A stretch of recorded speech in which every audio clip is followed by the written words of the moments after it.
నమస్తే, welcome to four sides TV. దేశంలో Congress party అధికారంలో ఉన్న అతి కొద్ది రాష్ట్రాల్లో హిమాచల్ ప్రదేశ్ ఒకటి. మొత్తం 68 స్థానాలున్న హిమాచల్ అసెంబ్లీలో అధికార కాంగ్రెస్ పార్టీకి 40 మంది సభ్యులున్నారు. ప్రతిపక్ష బీజేపీకి 25 మంది ఉన్నారు. మరో 3 స్వతంత్ర సభ్యులున్నారు.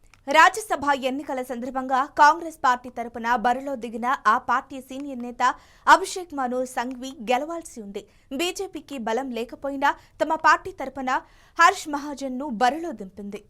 ఈ నేపథ్యంలో 6 కాంగ్రెస్ రెబల్ ఎమ్మెల్యేలు బీజేపీ అభ్యర్థికి ఓటేశారు. అలాగే 3 స్వతంత్ర ఎమ్మెల్యేలు కూడా హర్ష్ మహాజన్ కే ఓటేశారు. దీంతో కాంగ్రెస్ అభ్యర్థి అభిషేక్ సంఘ్వికి 34 ఓట్లు, బీజేపీ అభ్యర్థి హర్ష్ మహాజన్ కు 34 ఓట్లు వచ్చాయి. ఈ క్రమంలో విజేతను నిర్ణయించడానికి లాటరీ తీగ హర్ష్ మహాజన్ ను విజయం వరించింది.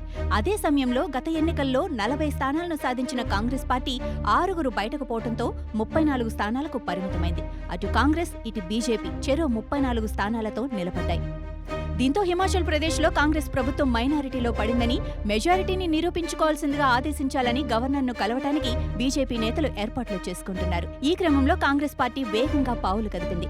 రాజ్యసభ ఎన్నికల్లో విప్ను ధిక్కరించి బీజేపీకి 6 కాంగ్రెస్ ఎమ్మెల్యేలు మద్దతివ్వడంతో వారిపై స్పీకర్ ద్వారా వేటు వేయించింది. ఫిరాయింపుల నిరోధక చట్టం కింద స్పీకర్ ఈ నిర్ణయం తీసుకుని 6 ఎమ్మెల్యేలను అనర్హులుగా ప్రకటించారు.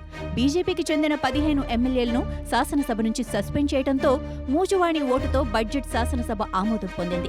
తద్వారా కాంగ్రెస్ ప్రభుత్వం తన మెజారిటీని నిరూపించుకున్నట్లయింది.